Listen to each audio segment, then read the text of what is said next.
Hello friends, this is Kate, and I'm here to tell you about the dangers and joys and confusions of telling stories.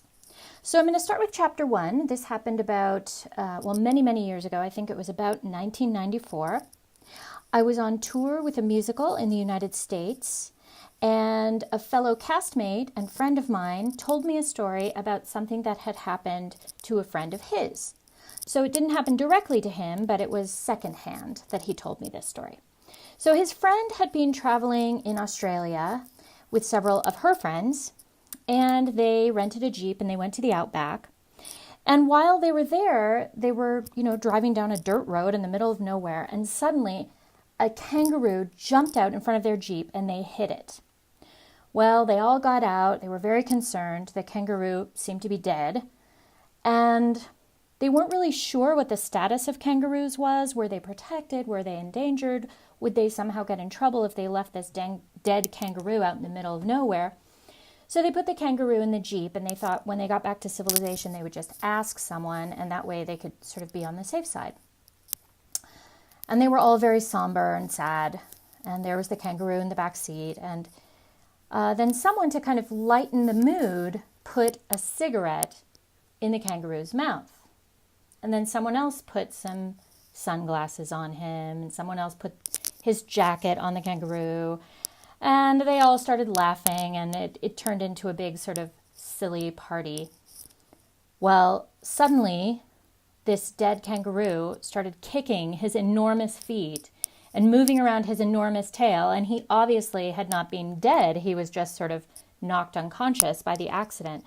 So, of course, a huge adult kangaroo hopping around inside of a Jeep is a problem. So they screech to a halt, they open the doors, the kangaroo manages to jump out, and he hops off into the distance. And everyone is just completely in shock and silent. And then suddenly one of the guys says, "Oh no, he was wearing my jacket." And one of his friends turns to him and says, "Dude, are you really worried about your stupid jacket right now? We could have been killed." And the guy says, "No, you don't understand. My passport was in the pocket." And here they were, these 4 Americans in the middle of the outback in Australia, and this guy suddenly didn't have his passport. So they get back to the city. They go to the embassy, as you can imagine. And the guy thinks, "I'll just tell my story and they'll fix the problem for me and make me a new passport."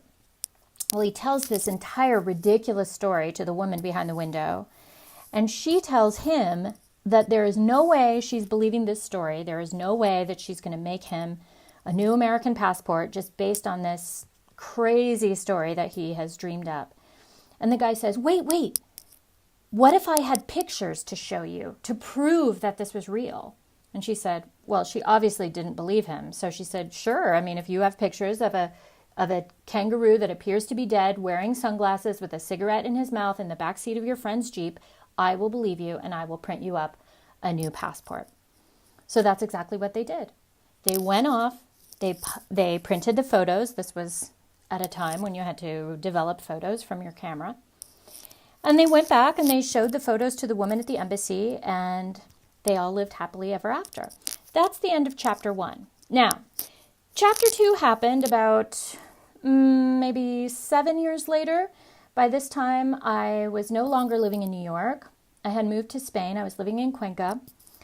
And I began to tell this story in my English classes. I was teaching English in Cuenca.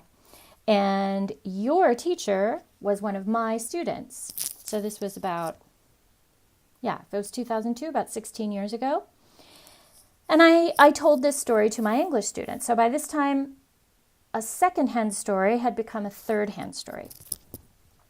Several years after that, maybe 2005, 2006, I'm leafing through an English textbook, and I discover this section about urban legends. And one of the urban legends was this very story. So as an urban legend, it was not considered to be true, but this story had been told to me as the truth. And then, of course, the next stage of the story is that your teacher told you this story. And that's my story.